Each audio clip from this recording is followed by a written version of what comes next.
Tengan todas y todos ustedes muy buenos días. Quiero saludarlos a nombre del secretario de Educación Pública, Esteban Moctezuma Barragán, que está muy contento en esta relación directa a nivel de los estados. Creemos nosotros que es fundamental que la, digamos, acción pública, que las relaciones que tengamos sean así de próximas. Yo estoy además en deuda aquí con la universidad porque varias veces tuvimos por todo el trabajo que suspender nuestra reunión. A veces el que es muy ambicioso tiene problemas de eso, ¿no? De que queríamos tener varias reuniones y cubrir, y debimos haber, bueno, además es tan cercana a la Ciudad de México que podíamos haber hecho un esfuerzo así cortito de habernos reunido antes, pero como era la primera vez y queremos que esta efectivamente ustedes la sientan como una primera vez, vamos a continuar en una relación de discusión, construcción colectiva que nos parece central.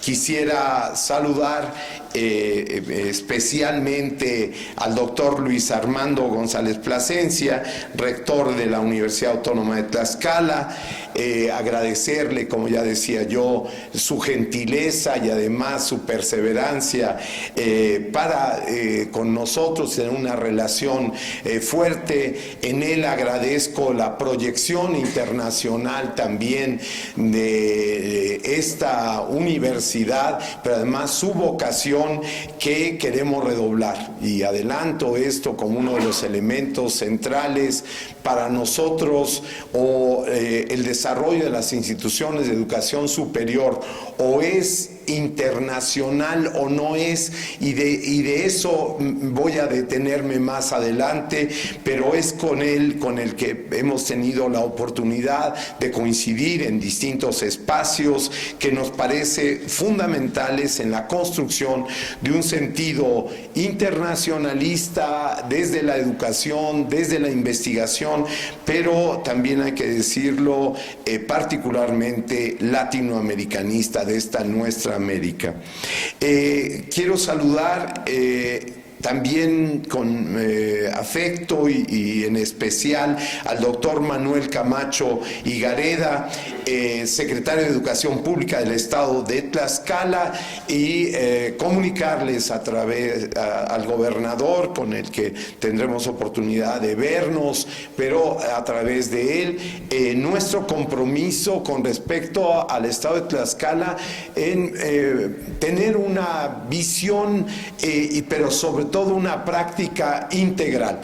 Por eso, estando aquí presentes rectores, directores de distintas instituciones de educación superior, queremos subrayar que la confluencia territorial, que el trabajo común en este, digamos, sistema hasta hoy inexistente, pero muy deseado por nosotros, de contar con verdaderamente una subsecretaría de educación superior y que la educación superior se convierta en un sistema, nos parece a nosotros un punto central. O sea, nosotros requerimos realmente confluir en términos del territorio de esta queridísima Tlaxcala, espero haberlo pronunciado con suficiente fuerza, ¿verdad?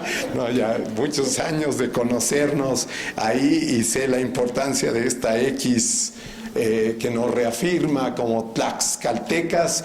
Creo yo que es muy importante tener una visión de conjunto. Diré porque creo que la verdad nos conduce precisamente a la posibilidad de la transformación, que estamos en uno de los estados que hay que verlos con un enorme problema en términos de educación superior. Perdón, yo sé que pero no estoy aquí para quedar bien con nadie. Efectivamente, además soy un académico de muchísimos años y entonces no es los puestos los que me mueven, sino tenemos que entrar, y yo sé que es un convencimiento del gobernador, pero del doctor Camacho en especial, tenemos que enfrentar que la educación superior en Tlaxcala tiene que lograr gigantescas transformaciones, y así lo pongo en ese nivel. Yo quisiera que al final del sexenio podamos decir: Tlaxcala no solamente fue de la cuarta transformación, sino de esa transformación profunda que las y los tlaxcaltecas llevan en el fondo de sus almas, y creo que además en su práctica histórica han permitido jugar un papel central en las transformaciones de nuestro país. En esta perspectiva también a la maestra Claudia Pérez Rodríguez, diputada federal, muy querida, que además está siempre muy interesada, que nos pidió que no dejáramos de venir y de venir pronto, y yo en estas insistencias lo que voy descubriendo es que el noble oficio de la política existe en las personas también, en cómo son, y en ello saludo su actitud, su disposición, que nos parece a nosotros central. Sé que dejaré a algunos importantes que mencionar, pero a nuestro director del Instituto Tecnológico de Apizaco, el maestro Felipe Pascual Rosario Aguirre, o al profesor José Gustavo Torres Lima de la Escuela Normal Urbana, licenciado Emilio Sánchez Piedras. Quiero saludar en ellos al conjunto de los que se encuentran aquí presentes. Quisiera, amigas y amigos, todas y todos, decirles que el planteamiento de la cuarta transformación, y lo digo así por delante, se encuentra íntimamente ligado a toda la estrategia sobre la educación en general y de la educación superior en particular. Primera charla con ustedes tiene como propósito establecer un diálogo fraterno aquí al interior de la comunidad de la Universidad Autónoma de Tlaxcala, pero también lo hicimos extensivo y nos hicieron el favor de venir algunos de los compañeros de las otras instituciones de educación superior. Más allá de establecer las necesidades, de colocar los problemas, creo que lo más importante es que nos permita establecer compromisos muy claros para la transformación de la educación superior, y que ésta pueda favorecer, y ese es nuestro eje central, el bienestar social de la población en general de nuestro país y en particular de Tlaxcala. En este sentido, hablar de una cuarta transformación, como viene planteando el presidente Andrés Manuel López Obrador, tiene que ver no solamente con un compromiso directo con los sujetos transformadores de México, vistos, y lo subrayo, desde las niñas y niños, desde la juventud, pero también desde el conjunto de las fuerzas que desde la educación transforman nuestras vidas en el día a día. Se trata de discutir con ustedes por qué estas transformaciones, si adquieren un sentido general, si se encuentran en la construcción abierta de un sentido de transformación profunda, va a ser precisamente en el combate a las desigualdades, a las inequidades, ¿sí?, a la corrupción que pueda haber en nuestro ámbito, en la construcción cultural a la cual nosotros de la cual somos parte en la construcción de alternativas, y ello, que donde la educación superior podrá jugar un papel relevante. Dice nuestro presidente de que de lo que se trata es de una revolución de las conciencias. Y en este sentido entendemos que esta revolución de las conciencias tiene que ver con una particular forma de construir. Y esta es desde las diferencias, desde la divergencia, desde la capacidad que cada una y uno de nosotros tengamos de poder debatir las ideas del otro, construir consensos, establecer elementos de unidad que no de unicidad. Entonces, para nosotros es central plantearnos que la labor fundamental de la educación en términos de la vida humana y de la dignificación de las personas hoy deberá jugar y establecer un giro muy importante para que se coloque en el centro el tema de la educación y que por tanto la idea de la cuarta transformación, que está ligada a las revoluciones sociales, tome forma en una referencia de una reforma moral e intelectual fundamental para nuestro país. Hablar de la corrupción no es hablar nada más de un acto delictivo o de una serie de actos delictivos, sí, o de referentes materiales en los cuales se concreta esta corrupción, sino sobre todo se trata de una cultura asimilada, normalizada, integrada en aquel corazoncito. No me refiero a propósito a ningún partido, que decía Monsiváis que todas las mexicanas y mexicanos llevamos adentro, porque nos hemos ido construyendo en esa perspectiva. Hacer un rompimiento, lograr una construcción cultural radicalmente distinta requiere efectivamente de una revolución de las conciencias. Este tema de encontrar aquellos elementos de cambio fundamentales los voy a ir refiriendo, pero quisiera empezar subrayando uno que es especialmente importante y que tiene que ver con desde dónde en las universidades construimos el sentido de universalidad, y este en general se ha construido en los últimos años alrededor de una fuerte tendencia sobre la base de la imposición de un pensamiento único. Y precisamente lo que hoy reivindicamos es múltiples pensamientos críticos. Lo que hoy reivindicamos es una universalidad de otro corte, sobre todo desde un país que después de la India es el segundo país con mayor diversidad cultural del mundo.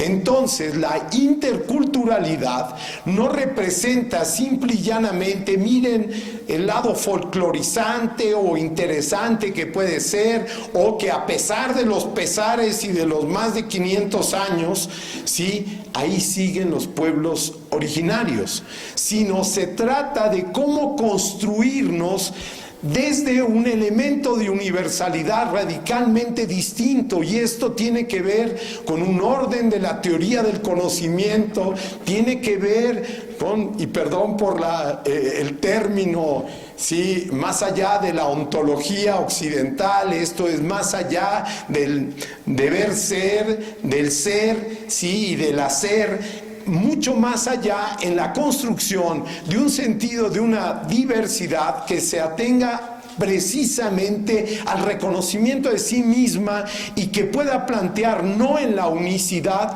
sino en la unidad posible, en una unidad en la diversidad, y ese es el punto central, que nos permita efectivamente, en términos de un pensamiento crítico, construir una unidad posible en el sentido de una universal posible, esto es, de aquella capacidad humana contenida que pueda desplegarse en una transformación profunda. En este sentido, juega un papel central cara al Estado mexicano, y nuestras universidades son integrantes del Estado mexicano. No estoy hablando del gobierno, estoy hablando del Estado y del sentido general que tiene el Estado en la inclusión de la sociedad organizada en su seno y de la sociedad en general. Estoy hablando de una deuda profunda, y lo asumimos entonces como responsabilidad de Estado. No es, eso hizo el gobierno anterior y esto haré yo. No, nosotros tenemos que asumir la condición de Estado que existe hoy de las cosas para transformarlas, asumiendo también, en el caso, por ejemplo, que ha hecho llevar a nuestro presidente a una declaración de pedir perdón por actos que no hizo este gobierno, pero que fueron actos, digamos, cometidos en términos de una expresión de Estado, sí, en términos de nuestros 43 estudiantes que desaparecieron y que vivos los queremos, porque vivos se los llevaron, sí, los 43 normalistas de Ayotzinapa. En esta perspectiva, asumir en términos del Estado esto es reconocer una deuda profunda, sí, una deuda social con esos jóvenes, con esos niños y niñas, con esos adultos, en términos de la educación superior. Y lo digo aquí, Tlaxcala representa, después de Chiapas, Guerrero, Oaxaca, Michoacán, el quinto estado en la peor condición en términos de la formación estatal de sus estudiantes. No así en la construcción, digamos, de la formación en la media superior, donde destaca en términos importantes. Pero aquí, perdón por decirlo así, se exportan estudiantes hacia otros estados, pero entonces son formados bajo otras condiciones, no desde la perspectiva de las especificidades y esto no es una cuestión del día de ayer, sino la última década, cuando creció más de 10 puntos la cobertura nacional, que nos encontramos en el caso de Tlaxcala, que básicamente en aquel momento, hace una década,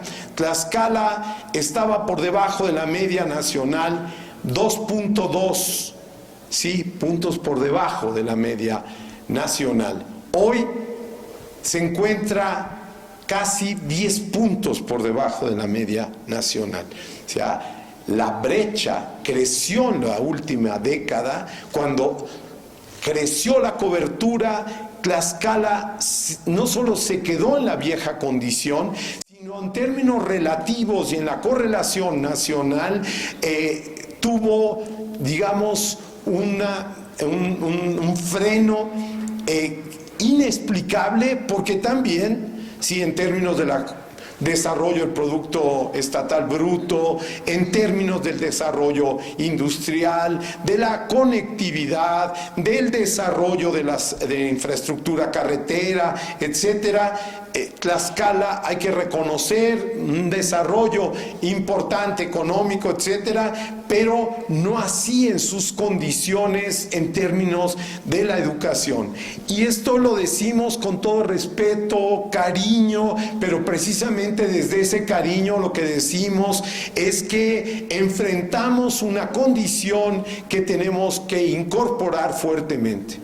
En lo que ha avanzado Tlaxcala es en la incorporación de los saberes locales, en la construcción, digamos, de un sentido de pertenencia también importante. En esta diversidad se ha preocupado, y ahí están los múltiples estudios de esta universidad, pero también de las otras, alrededor de la degradación, digamos, tanto de la sociedad, pero sobre todo de nuestros recursos, sí, del problema de los ríos, de la contaminación, de los gigantescos problemas que existen en cuanto a la seguridad, etcétera.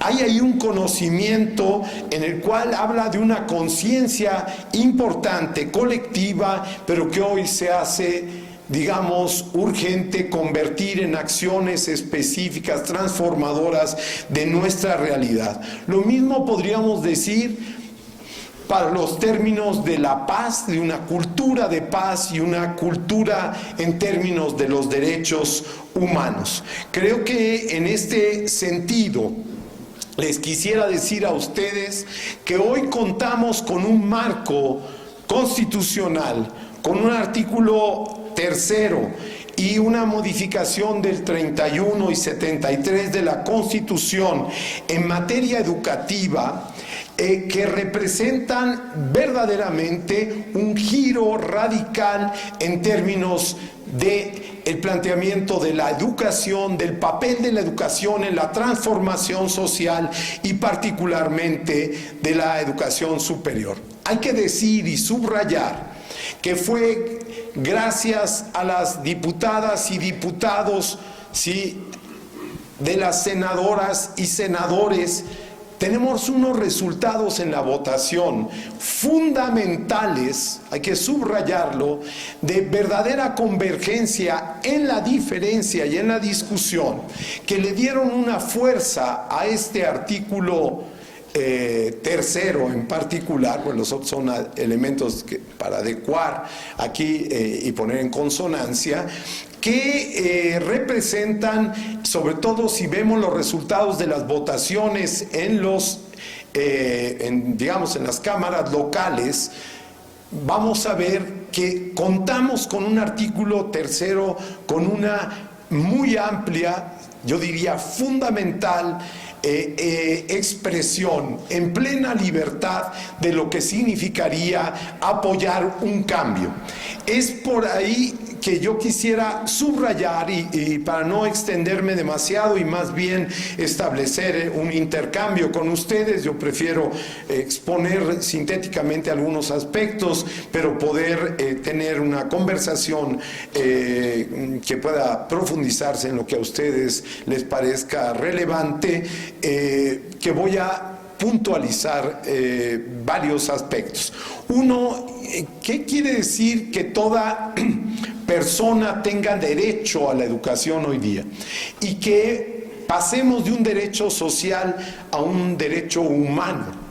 Yo, digamos, no voy a hablar aquí, sobre todo frente al rector, no venir a... Todos tenemos defectos, yo soy economista de origen, así que ya sabrán ustedes, pues no voy a meterme en ese terreno tan hondo, pero sí es fundamental que distingamos que hoy haber transformado en un derecho humano el derecho a la educación, haberlo universalizado en este sentido, haber cubierto desde la primera infancia hasta entender que la educación es un continuum y por tanto que los viejos también tenemos derecho a seguir educándonos, ¿sí? En ese gran abanico que representa reconocer lo que hoy significaría situarnos en una sociedad digital 5.0, fíjense, y es un juego de términos, sí, porque necesitamos una sociedad de avanzada, una sociedad interconectada, una sociedad informada, para que sepamos qué hacer con las transformaciones 4.0, con la transformación, sí, en términos sociales, políticos, culturales, de la 4T, de la cuarta transformación de nuestro gobierno, pero también para que nosotros efectivamente aquellas características de la construcción de un sentido de ciudadanía universal que se encuentra en el núcleo de un derecho humano, ¿sí? ¿Por qué de ciudadanía? Porque el derecho a opinar, a deliberar, a exigir, etcétera, requiere de un sentido activo, es fundamental. Hoy la educación se tiene que convertir, y la educación de una excelencia en la equidad con la suficiente, digamos, capacidad para impactar nuestra realidad, hoy es y debe ser una exigencia en términos de un derecho humano que hoy en este artículo 3º es irrenunciable y es obligación de Estado, etcétera, como voy a mencionar más adelante. Pero en este sentido, la dignidad de las personas, el enfoque desde los derechos humanos, esta construcción en términos de un instituyente popular, crítico, emancipador, transformador, o sea, entender que el planteamiento que se hace en el artículo 3 no solamente recoge el deber ser, y en términos del derecho positivo, sí nos plantea hacia dónde queremos dirigirnos, y esta idea que las leyes están ahí para observarse, pero quién sabe si para cumplirse, etcétera. Cuando se sitúa por primera vez a las niñas, niños, jóvenes como sujetos del derecho y no objetos del mismo, hay un principio, hay un giro transformador en el carácter de nuestra propia Constitución. Es una Constitución constituyente porque subraya procesos, prácticas de transformación y no solamente objetivos a seguir o imágenes de futuro por construir, sino se propone efectivamente la participación activa. Pero cuando dice que el magisterio, y ese es un punto central, es un agente de transformación, perdón, no solamente es una carga fuerte sobre nosotros, sino es entender que no basta decir en abstracto que la educación deba ser transformadora, sino que hay agentes transformadores en la educación. Entonces, reconocer en su carácter al magisterio, a las profesoras y profesores, en el carácter de agentes transformadores, nos parece a nosotros un punto central. El otro, toda educación que el Estado imparta será gratuita. Y aquí, en la gratuidad, si ustedes quieren verlo como lo haría la UNESCO, ¿no? Naciones Unidas para la Educación y el Desarrollo y toda esta perspectiva, es un combate directo, y lo decimos sin vuelta ninguna, a la mercantilización de la educación. Y lo hemos hablado, y yo sentí que había una receptividad importante con las instituciones de educación superior particulares, ¿sí? Ahí, de que la educación no puede ser una mercancía si no quiere derrumbar precisamente el principio activo de la construcción de un pensamiento crítico, de un desarrollo científico, tecnológico, de innovación, porque no hay forma, cuando se convierte en mercancía, que esto pueda operar. Entonces, no solamente porque es un derecho humano, sino en el sentido mismo del carácter transformador que debe de tener y que implica esto, para nosotros es fundamental. Esta gratuidad será, y la estamos planteando, la estamos discutiendo ahora para las leyes secundarias, pero para la construcción del fondo precisamente que nos permita alcanzar la gratuidad y que nos permita alcanzar la obligatoriedad también de la educación superior.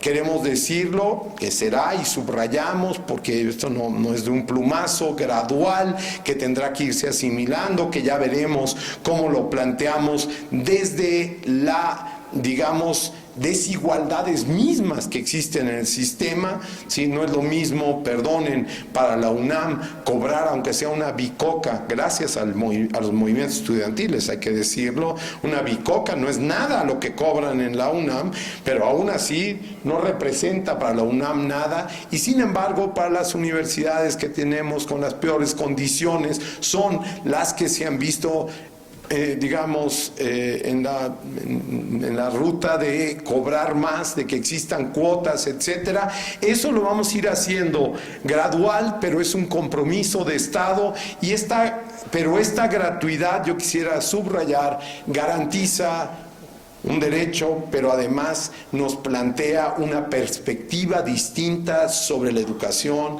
la investigación, ¿sí?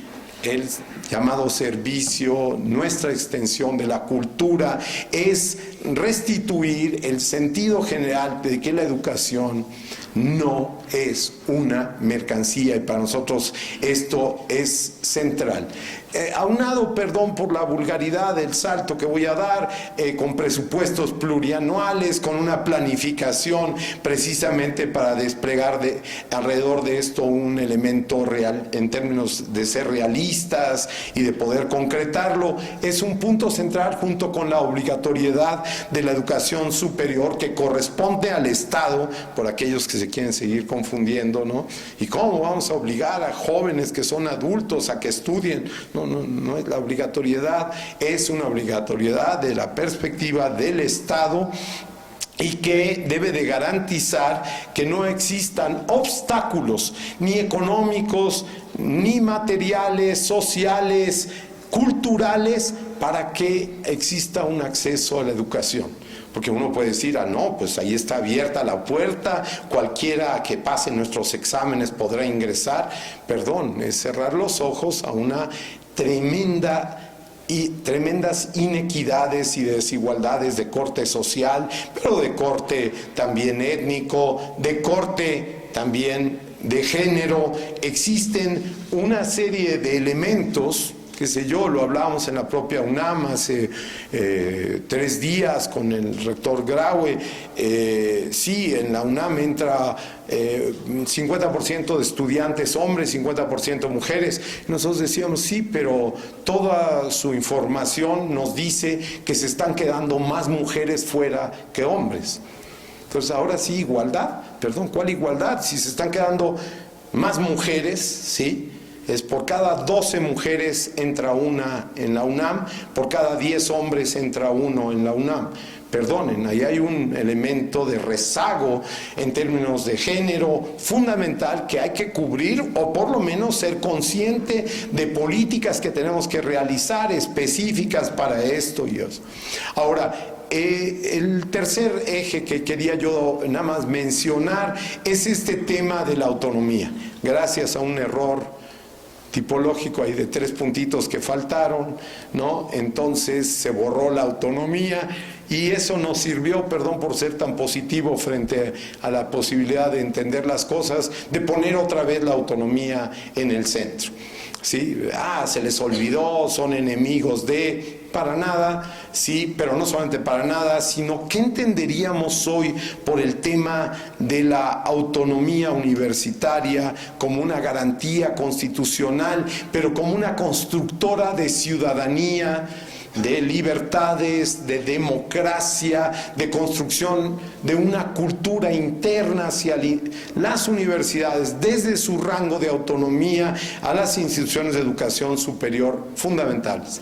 Y yo ya refería al tema de la equidad, y ahí quisiera decir que estaría ligado también algunos aspectos que nos parecen fundamentales para contrarrestar la existencia de prácticas sociales que producen estereotipos, prejuicios, que generan distinciones en el terreno de la educación que hoy tenemos que erradicar, ¿sí?, de una vez. Y tenemos que hacerlo a veces con acciones positivas, ¿sí? Uno quisiera que la conciencia simple y llanamente pudiera actuar, pero no, con acciones específicas para que la equidad sea el principio, fíjense ustedes, de nuestra excelencia universitaria, de nuestra gran calidad. Y es que pensamos y estamos convencidos de que la construcción de un sentido general para la educación, humanístico, del sentido profundo de la universalidad, parte nada menos que del reconocimiento de que no nos movemos en una sociedad donde efectivamente seamos todas y todos iguales, sí, sino siempre aquella frasecita de hay unos más iguales que otros, ¿verdad? O en aquellas sociedades donde creamos que porque hay una defensa en términos de género, actuamos así. No, la interiorización del machismo tiene dimensiones profundísimas. Bueno, que haya 3 subsecretarios, punto, ¿no?, en la educación superior, y un secretario.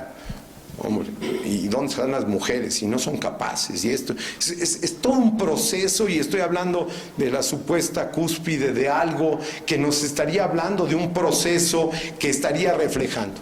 Pero para nosotros, que hoy los planes y programas de estudio tengan esa perspectiva de género, fíjense ustedes, aunque sea medio engorroso, y así es el artículo 3º actual, en una perspectiva de género, sí, de las maestras y maestros, niñas, niños, etcétera, sí, que puede parecernos farragoso, tiene que ser así, de taladrar nuestro sentido, nuestra construcción cultural, para que esto se recoja allí.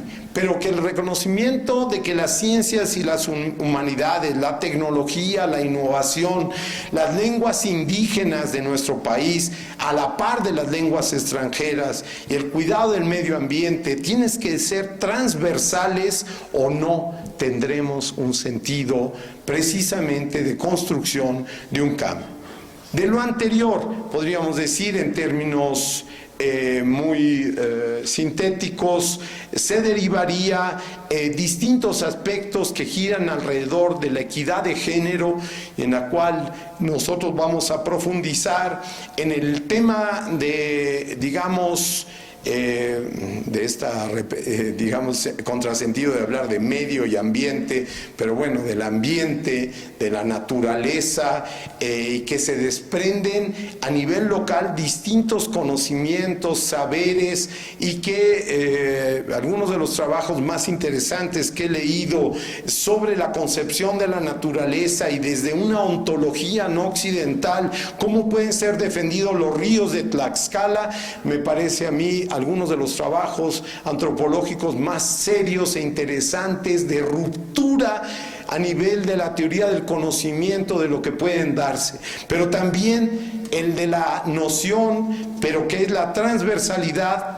alrededor de la interculturalidad. Para nosotros recogería un sentido general del actuar también, o sea, la práctica de la interculturalidad realmente existente. Hoy tenemos una cierta interculturalidad que hay que modificar.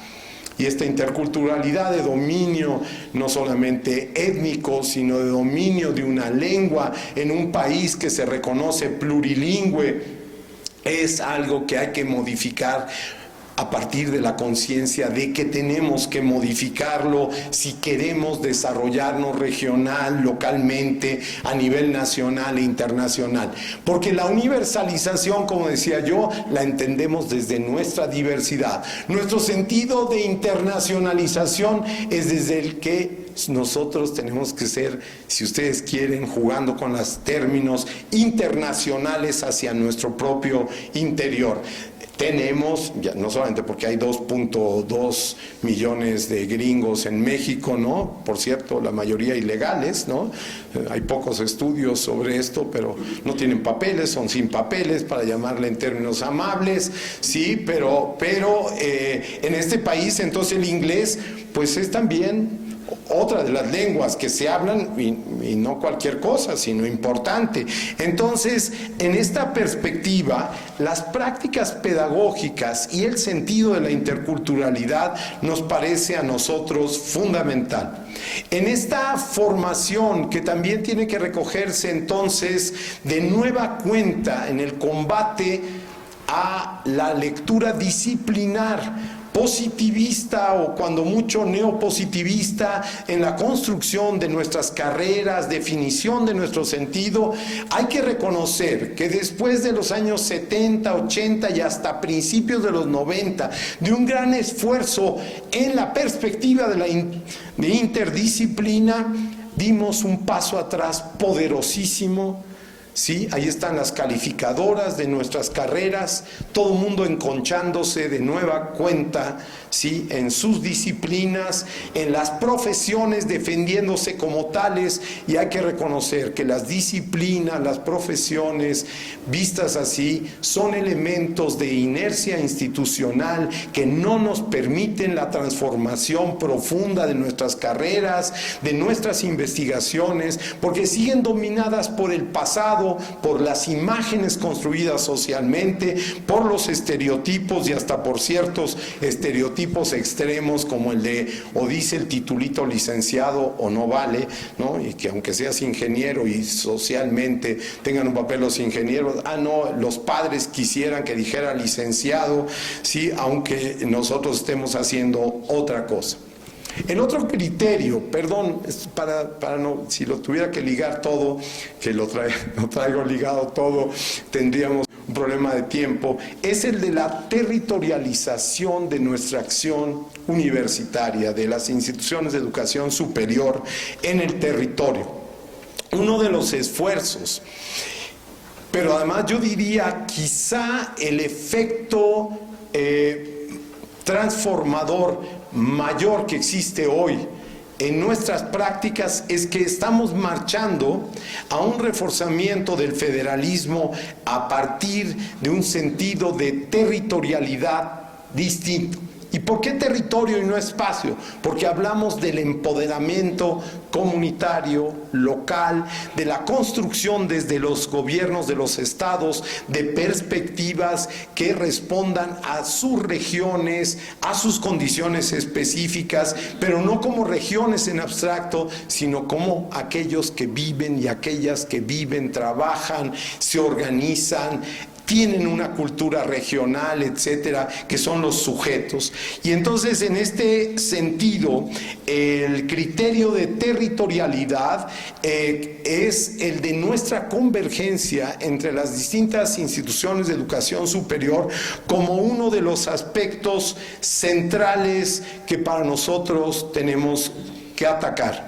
Y es ahí donde podemos distinguir las tremendas desigualdades sociales y particularmente educativas que existen al interior. Tenemos grandes universidades en las capitales o en algunos puntos y tenemos un gigantesco problema de la desigualdad y de las inequidades hacia el interior de una propia entidad federativa. Entonces, para nosotros, el reconocer que, como dicen los chavos, ¿no?, que el código postal es destino, hay que reconocer, código postal significa un destino y hoy hay que modificar que código postal sea destino. Código postal sea referencia de nuestra diversidad cultural, de nuestra fuerza local, de nuestra conciencia específica. Tenemos que modificar esto sustancialmente y para nosotros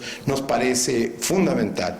Ahora, el desarrollo de habilidades, de acceso, de uso, adaptación de las tecnologías y de la información en nuestra vida cotidiana exige y viene de la mano de los entornos digitales que queremos desplegar. Nosotros queremos llegar a la plena conectividad social, pero en conciencia. No es una plena conectividad para el mercado global, que también lo va a hacer, ¿sí? Sino nosotros la entendemos como una conectividad que nos permita tener acceso a elementos claves que, digamos, nos permitan recoger desde la fuerza de lo local la posibilidad de la asimilación, pero además de direccionar la cuarta transformación tecnológica, la revolución científico-técnica de nuestros días en un sentido que responda a las necesidades locales. Hoy más que nunca podríamos pensar un mundo no de la unicidad o de la uniformización del pensamiento y convertirnos, que es lo que hoy día la universalización, digamos, de Internet está logrando, nuestra universalización como consumidores, ¿sí? Y nuestra reducción a condición de eso, de mercantes, ¿no?, y de vender nosotros y de comprar nosotros, etcétera, y de comprar mercancías universales, sino también de conectar, y tenemos la oportunidad donde la democracia, el despliegue de una perspectiva distinta, tome forma en nuestras propias planes y programas de estudio. En esta perspectiva, nuestro compromiso como Subsecretaría de Educación Superior, y con esto cierro, nada más planteándoles a ustedes cuáles son los ejes a partir de los cuales construimos y que ahora entrarán poderosamente en el programa sectorial después de ser aprobado el Plan Nacional de Desarrollo. Y estos giran alrededor de un compromiso social de las instituciones de educación superior, en primer término.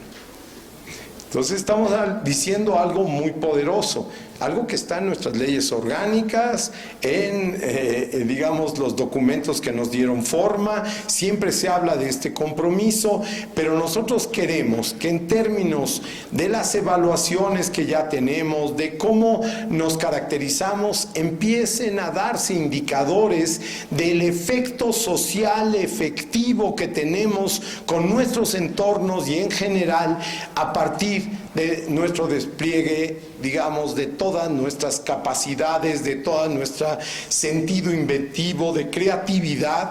Es un punto central que ese compromiso social tome forma. Hasta ahora los indicadores sociales se nos mide por la actualidad de nuestra bibliografía, se nos mide porque alguien sacó un artículo para 4 gentes que nos leen por ahí en alguna revista indexada, ¿sí? Sin ningún impacto real, efectivo, alrededor de los problemas que nos preocupan. Esto quiere decir no investigación básica, por favor, todo lo contrario. Es distinguir cuál es la investigación básica que requerimos para impactar la realidad. Esto nos obliga a un seguimiento de nuestros egresados de otro orden. Y aquí lo digo porque queremos que Tlaxcala, hoy se lo vamos a plantear aquí al señor secretario, perdón por hacerlo en público, pero que Tlaxcala podamos entregarles muy pronto a ustedes un estudio, si aquí hay una disposición de las instituciones de educación superior, un estudio que diga en los últimos 5 años dónde están nuestros egresados y egresadas. Que nos diga cuáles fueron nuestras carreras exitosas o no. Es someternos a algo que quién sabe cómo va a resultar en el sector formal, que es la información que vamos a poderles, en términos censales, si tenemos toda la lista con el CURP de nuestros egresados y egresadas, con todo el debido cuidado a la información, ¿sí? En dónde están trabajando en el sector formal desde hace 5 años y decir las trayectorias. Les advertimos que de los estudios que llevamos adelantados y particularmente con ALEP, ¿qué se descubrió a nivel nacional? Un dato: las mujeres ganan en promedio la mitad que los hombres, y revisamos las trayectorias académicas de ellas y muchas por arriba de los hombres y cobran la mitad. Esa es la realidad en este país, pero ya no como un referente, ya no como algo coloquial, oye, ¿cuánto ganas? o cómo está, y la impresión que todo el mundo tenemos, no, con datos duros diciéndonos cómo está este tema. Entonces, lo que queremos decirles a ustedes, que ese compromiso también tiene que ver con la articulación real que tengamos, hacia dónde estamos formando gente y si podemos modificar muchos de los elementos que se han estado planteando como elementos esenciales. Segundo es el de la cobertura, que yo ya mencioné, ¿sí? Y aquí tenemos una tarea que puede parecer titánica, pero que va a representar desde mi punto de vista un compromiso político por encima, o sea, de política de Estado, no de política de los gobiernos ni del color de los gobiernos, sino una política de Estado sobre la educación en Tlaxcala y en el conjunto del país. Nosotros vamos a llegar, por lo menos, a cubrir lo que hoy en tendencia, sí, sería el reclamo de cualquier joven que quiera ingresar a una institución de educación superior. Llegaremos en 2024 a garantizar que así sea. Pero tenemos que empezar con paso muy fuerte, y vamos a discutir aquí con las autoridades, con los rectores, ¿sí?, la necesidad de arrancar con paso fuerte. Y va a haber fondos para consolidar ese paso fuerte. pues si no, también yo puedo arrancar, muy buena voluntad, y después se me desfonda todo porque no hay. Entonces, es en esa perspectiva donde nos planteamos que la cobertura tiene que ser con excelencia, tiene que ser básicamente atravesada con la equidad, y entonces tenemos que reconocer todas esas desigualdades, inequidades a las cuales yo me he referido. Todo esto llevaría, y con eso termino, a plantearnos el tipo de gobernanza, como se usa este término ahí moderno, ya saben, ¿no?, de la gobernanza, pero que lo quisiéramos entender en su primera acepción, por la cual arranca, que es la intersección entre la acción de la sociedad y el gobierno. Sí, esto es la capacidad de nuestras instituciones de construirse desde lo social. Y hace unos días dimos, digamos, dado por arranque la gran transformación de las escuelas normales, que organizadas en un congreso que primero fue en cada una de las normales, pasó a los estados, llegó a un congreso nacional, fue declarado por nuestra parte en una, digamos, corresponsabilidad con las normalistas y normalistas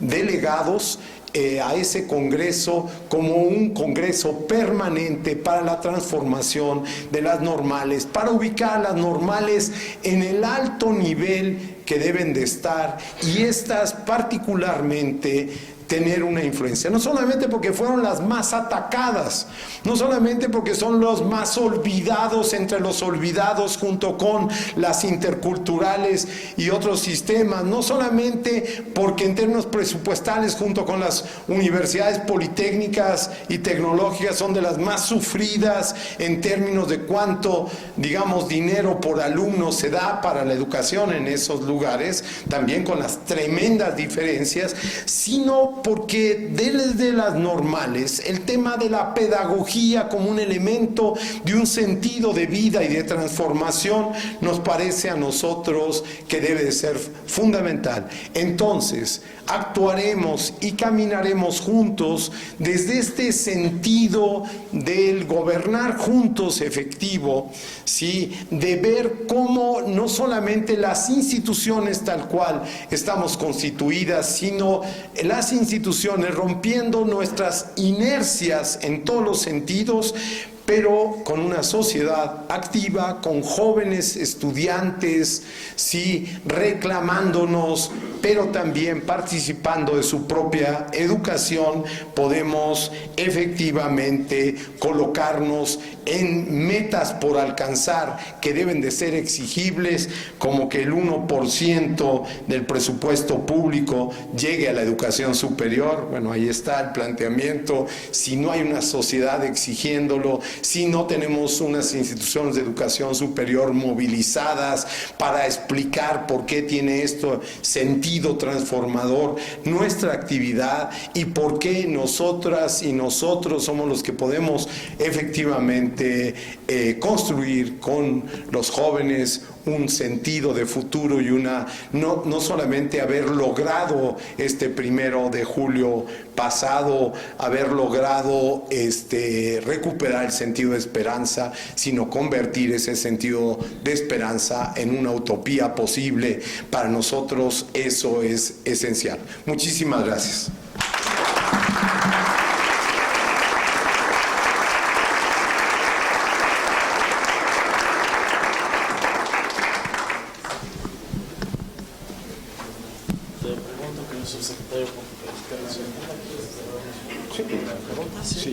Bueno, agradecemos mucho la disertación del doctor Concheiro, y me dice que a pesar de que la agenda es apretada el día de hoy, podemos quizás hacer algunas preguntas. Si ustedes tienen inquietudes que manifestarle, abro entonces el micrófono para ello.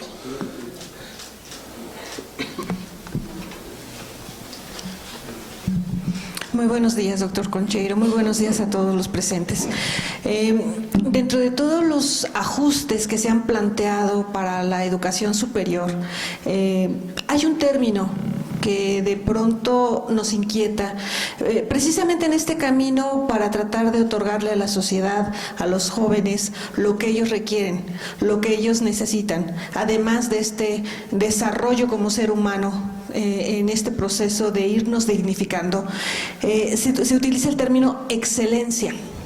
Todos hemos venido trabajando para elevar la calidad de nuestros programas educativos, los niveles y habilitación de nuestros maestros, la infraestructura educativa. Bueno, hay muchas cosas que las universidades públicas y en especial la Autónoma de Tlaxcala ha desarrollado en los últimos casi 20 años. Nuestra universidad se ha transformado no solamente en lo físico, sino en lo humano, al tener un modelo educativo humanista integrador.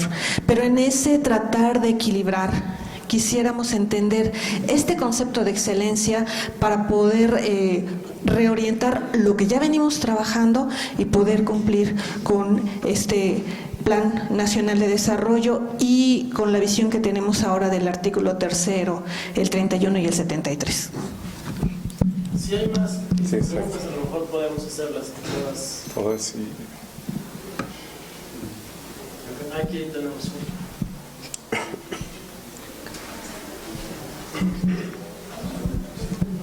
Doctor, buenos días. Buenos días. Soy el profesor del Tecnológico de Apizaco.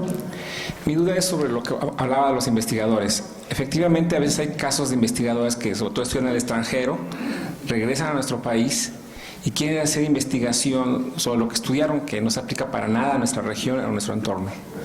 Y, como decía, publican artículos, que a lo mejor lo leen 2 o 3 investigadores, que a lo mejor son de Alemania, de Estados Unidos. ¿Va a haber alguna forma de orientar esa investigación para que ahora sí afecte a nuestro entorno, que ayude, digamos, a nuestro estado y que el investigador que adquiera los conocimientos sea aquel que de veras tenga un impacto en el entorno, en su institución, en este caso en el tecnológico o en la ciudad de Apizaco, no sé? Así que las cosas.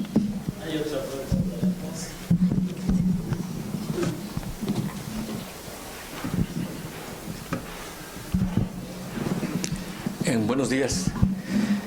Yo quisiera referirme en primera instancia a este enfoque de transformación, de cambio que ha planteado y que creo en la Universidad Autónoma de Tlaxcala hemos venido impulsando desde hace ya más de una década, en términos de lo ya referido, con un nuevo modelo educativo. Muchos de los cambios que en Tlaxcala se han vivido en términos del avance, del desarrollo económico y también social, pues no se pueden explicar sin la participación de nuestra universidad. En cada uno de los rincones de la actividad económica, política y social de Tlaxcala hay un universitario activamente trabajando.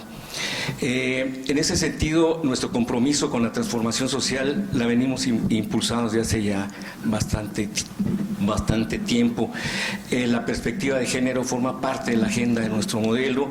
Los ejes transversales que ha señalado con toda precisión, de igual manera el asunto ambiental, el asunto de equidad de género, el asunto de los derechos humanos, no solamente con un enunciado ideal utópico que es deseable, sino ya con programas concretos de apoyo, por ejemplo, a las mujeres universitarias para que puedan concluir exitosamente sus estudios. En fin, son un conjunto de ya programas, acciones concretas que inciden en los procesos de transformación social que usted ha enunciado. Y esto lo hemos hecho a pesar de las condiciones de desigualdad, de desventaja con las que opera nuestra universidad, que van desde el tema de los salarios. Nosotros en la universidad percibimos salarios que son una tercera parte de lo que en otras instituciones reciben, y hacemos las cosas no solamente en los mismos términos, sino muchas veces mejor que lo que se hace en otros espacios del país. En ese sentido, yo creo que también nos preocupa este tema de la equidad. Necesitamos generar condiciones para que nuestras instituciones puedan operar de manera mucho más óptima. Si nosotros tuviéramos los recursos que en otros lugares se les provee, pues podríamos hacer cosas de manera mucho más de mayor impacto y tendría un efecto mucho mayor.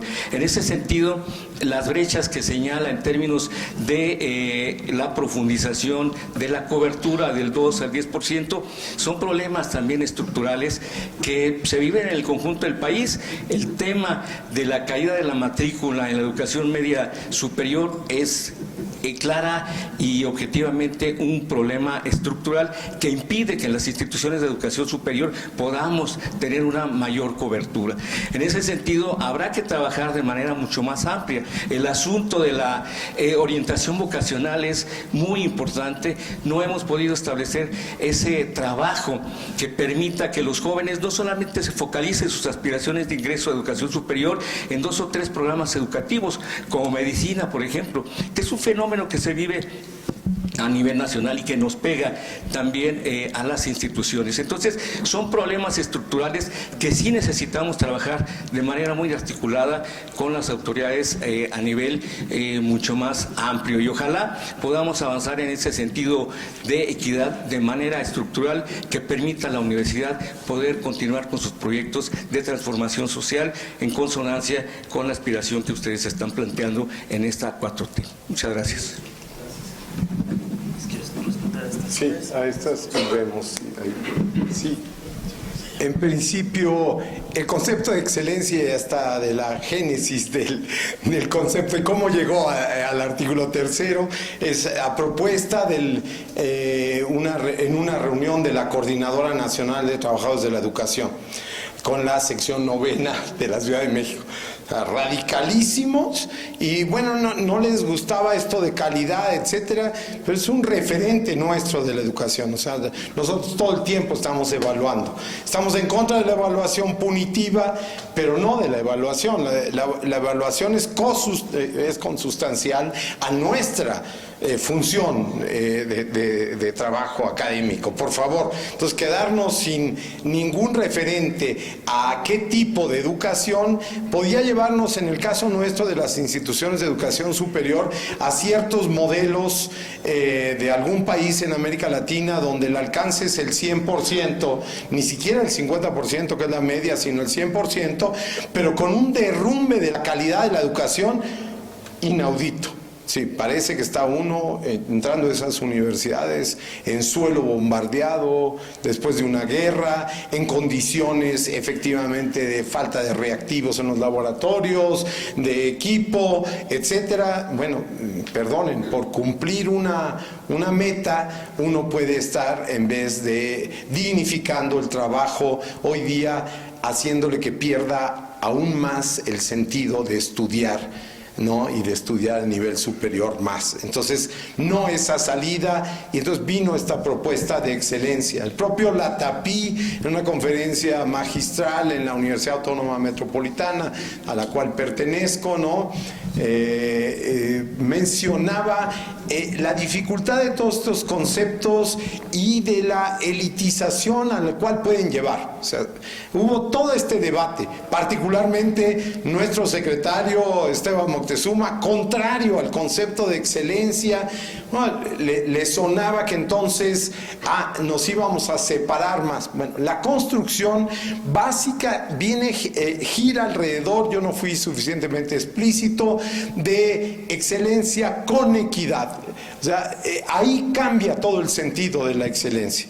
¿Y qué significa? Pues todo esto que hablamos acá. Entonces, el concepto que recuperará, y ahora en la ley, particularmente para educación básica, todos los elementos de mejora, ¿no?, de la carrera de las maestras y maestros, le va a dar un sentido mucho más preciso a qué entendemos aquellos factores de mejora permanente en términos del sujeto profesor y profesora cara a su desempeño, pero también qué representa en términos de nuestro compromiso, y que tiene que ver con la última pregunta, con nuestra relación ahí profunda. Y ahí, en este sentido, tenemos obligación por ley de entregar un programa de calidad y mejora, ¿sí? Y también de desplegar 3 grandes estrategias. ¿sí? Estrategia girando alrededor precisamente de la inclusión, ¿sí? Estrategia sobre la inclusión, estrategia que tiene que ver básicamente con la educación superior. O sea, ¿cuál es la estrategia efectiva, además de recogerla, que va a estar reflejada tanto en la Ley General de Educación como en la Ley General de Educación Superior? Porque tenemos ahí dos leyes. Al final, digamos, como todas las leyes son producto de la correlación de fuerza, de las fuerzas que empujan, etcétera, una fuerza que ya no tiene sentido mencionar ni cuál es, coló un montón de cosas y en el último momento no votó. Bueno, ¿sí? No votó a favor. Entonces ahí lo que tenemos, no le das permiso, es que es exactamente ahí, perdón, ahí con que te colas en el centro, no, de la pregunta, disculpa, no, ahí. Entonces, en esa perspectiva, el punto de qué tipo de infraestructura, hacia dónde vamos, cómo lo construimos, etcétera, va a tener que ver con todo un cuestionamiento de cómo construimos un sentido general de la educación, que ahora tiene que tomar forma en todos estos canales legales, de las 5 leyes que están proyectadas, las 3 primeras a 120 días, también por esa organización política, 120 y no 180, que era lo mínimo que se daba.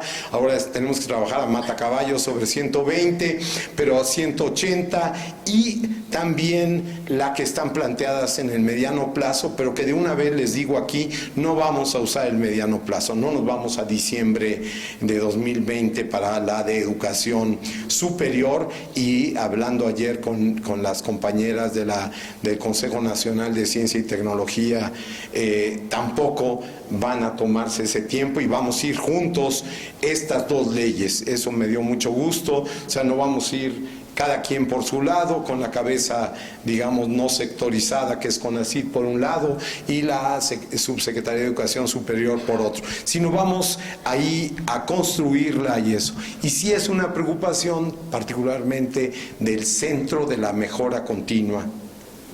Ahí va a tomar forma, pero que va a tomar forma en tal dirección totalmente, no lo sé, va a ser producto de toda una discusión que vamos a abrir y que queremos abrir especialmente, si pudiéramos, en algunos debates aquí en la universidad, pero vamos a tener una plataforma de discusión nacional junto con ANUY, es muy interesante. Investigación, la investigación, más del 90% de la investigación se hace en las instituciones de educación superior. Sin embargo, esto se venía haciendo cada vez más en términos separados con CEP, con CONACYT, entre la CEP y CONACYT, cada vez más separados. Hoy día, ayer precisamente tuvimos, digamos, el consejo del fondo CEP-CONACYT para reorientar. Entonces les digo sobre qué, respetando lo que viene haciéndose, lo que ya había sido aprobado, porque no podemos tirar las cosas sin analizarlas, o de repente rupturas más allá de las campañas en contra del equipo de compañeras de CONACYT, a pesar de las políticas de género, ¿no? Son mujeres y entonces las traen fintas ahí en términos de los ataques que se hacen sobre ellas. Primera orientación, es la última vez que damos fondos para investigadores en lo individual, última vez. Tiene que ser a equipos de investigación ligados a las instituciones y a las proyecciones que las instituciones con los equipos tengan. Perdón, eso reorienta por completo las cosas. No es el que juntó, como venía las tablas, más puntitos, más esto, lo otro, sino cómo reorientar, ¿no?, las perspectivas ahí. Y en este sentido, todo el tema de las cátedras, vamos a entrar en un proceso de discusión, ya lo hizo público, los veníamos trabajando en corto para ver cómo iba lo de las cátedras CONACYT, pero hoy día ya lo hizo público por una presión ahí la directora, y vamos a trabajar en conjunto las cátedras, no más el outsourcing, ¿sí?, de CONACYT a partir de las cátedras, porque no nos sirve, ¿no? Digo, para hablar en concreto, porque lo otro puedo echarme el rollo abstracto y bueno, ya salí. No, en concretito, donde se ven esta falta de orientación es, por ejemplo, en las cátedras. Ni se nos pregunta ni nada. CONACYT aparece en una suerte de outsourcing con las cátedras y las cátedras no llegan. ¿Y cuál es el sentido? Claro, a caballo regalado, perdón, como diría el dicho, pues adelante, ¿no? Pero eso ni nos está renovando la planta de profesoras y profesores, investigadoras e investigadores, ni nos está permitiendo orientar nuestro sentido de la investigación, etcétera. Por ahí viene. El tercer elemento que es muy importante, reconociendo todos estos enfoques o elementos que han sido tomados en cuenta ya aquí por la universidad, estamos totalmente convencidos de que este discurso y ciertas prácticas han entrado a operar, pero lo queremos decir en términos, digamos, no solamente es un problema de respeto por el trabajo hecho, sino también porque hay que construir una relación, como se dijo aquí en términos sintéticos. No solamente se habló de esto, sino cómo vamos más allá de un buen enlace y de una buena cobertura, de buenos deseos. Ya sabemos empedrado qué camino está, ¿no? El punto aquí para nosotros es ¿qué perspectiva efectiva podemos tener construyendo nuevos indicadores entre las instituciones de educación superior y la Subsecretaría de Educación Superior? Estamos empeñados en ellos.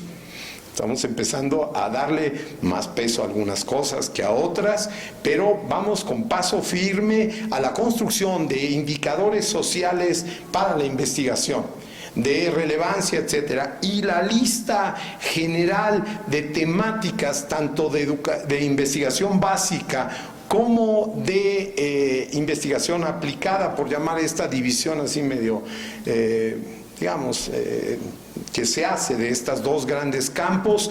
Estamos en una discusión muy interesante con CONACYT de cómo construirla, porque CONACYT otra vez nos estaba planteando cosas que son hiperrelevantes, pero le decíamos, ¿y dónde está la componente regional? Sí, porque sí, es un tema común tal o cual de medio ambiente, pero perdón, aquí es el tema del agua, allá es el tema de los suelos, aquí también el tema de los suelos y de la erosión de los suelos, ¿verdad? Etcétera, etcétera. O sea, tenemos que plantearnos cosas desde cómo las construimos, entonces en congruencia con este planteamiento de la territorialidad que nos parece a nosotros fundamental. No evado el tema de las diferencias internas, las referí en mi exposición, las diferencias en el sistema. Bueno, en este sistema, y aquí hay una de esas instituciones, pero que no tienen seguridad social, olvídense de los salarios y la diferencia salarial, no hay seguridad social. O ahora en ciertas huelgas, bueno, resulta que en la UNAM para un médico 27, en la UAM 17 y 7 en la UAPJO, en Oaxaca. Esas son las diferencias de salario, ¿sí? Deberíamos o no, y entonces estamos en toda una discusión de una transformación de lo que hasta ahora eran los estímulos, las becas y eso. Y sabemos que va a haber una resistencia de la élite a la cual yo pertenezco, ¿sí? Yo estoy ganando la mitad de lo que ganaba como profesor investigador. O sea, yo soy de la hiperélite, pues, no tonterías, ¿sí? De esa. Y, perdón, esas son las diferencias salariales que hay aquí adentro. Porque es salario, ¿no? ¿Qué? Estímulo, perdón. Si en mi caso 4/5 partes son mis estímulos y becas, disculpen, eso no es un estímulo, una beca es mi ingreso. ¿Sí? Es mi ingreso, y mi ingreso es mi salario, le llamen ahora como le quieran disfrazar. Bueno, ¿cómo le vamos a entrar a eso? Es un debate fuerte y queremos ganarle la carrera a que el que no hay dinero nos alcance, y entonces nos pone a discutir contra la pared, como en la UPN estamos discutiendo en este momento. No hay presupuesto para pagar ciertos estímulos más allá de junio. Sí. Entonces, como el estímulo decía que hasta que hubiera fondo, pues podemos cubrirnos por ahí, pero es pegarle un golpe muy duro a eso. O algunos estímulos que los empezaron a quitar, algunos que no son tan pobres, como el Flaxo, ¿no? Y Flaxo quitó el estímulo al grado, porque es absurdo un estímulo a algo que ya tienen todos, ¿no? O casi todos. Entonces, ¿qué estimula eso? Ya no estimula nada. Y entonces seguimos teniendo, yo sí sigo teniendo el estímulo a ser doctor en mi universidad, cuando ya todos los que íbamos a titularnos ya nos titulamos, o tal y cual. Entonces, hay elementos que tenemos que empezar. Estamos dispuestos en este sistema, voy a decir algo fuerte, de castas, ¿sí?, que existe en la academia, a discutir a fondo todo. Y yo creo y yo espero que ganemos las conciencias de la hiperélite de que hay que entrarle, ¿sí? De que hay que entrarle, porque no solamente por necesidad, sino porque esto le está pegando a la educación, a la investigación en general. O sea, se convirtió en algo de tan hipercompetencia y competido que hoy día el SNI ha venido a acabar con nuestros equipos de investigación. Nos hizo pedazos nuestros equipos de investigación. Sí, y entonces, ¿cómo los compensamos?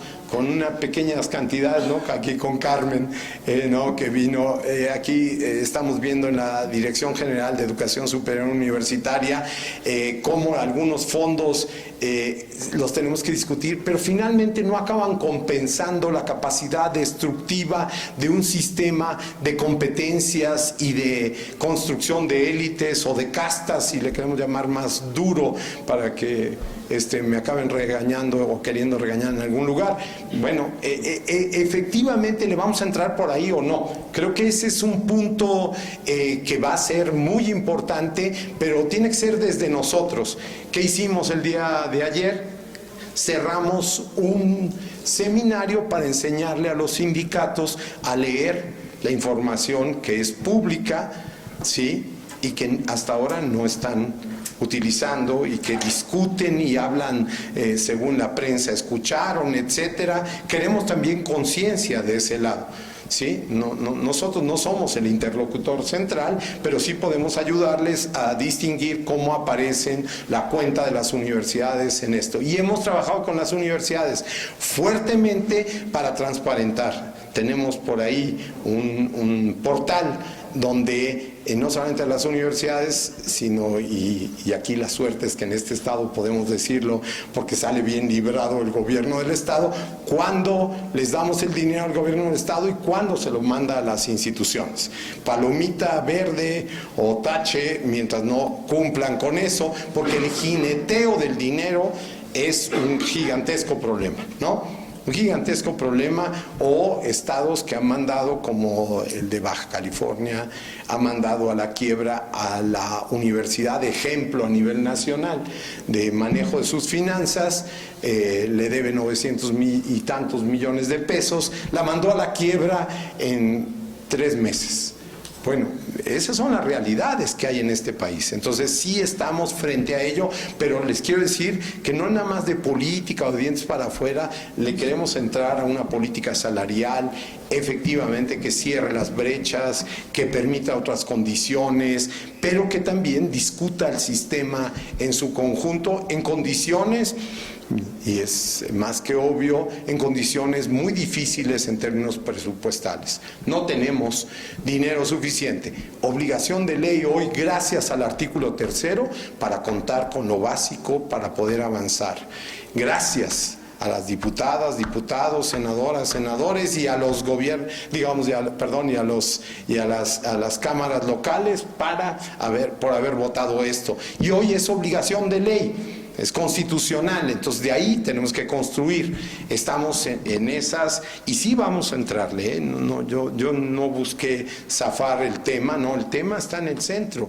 No podemos trabajar con estas desigualdades. Perdón.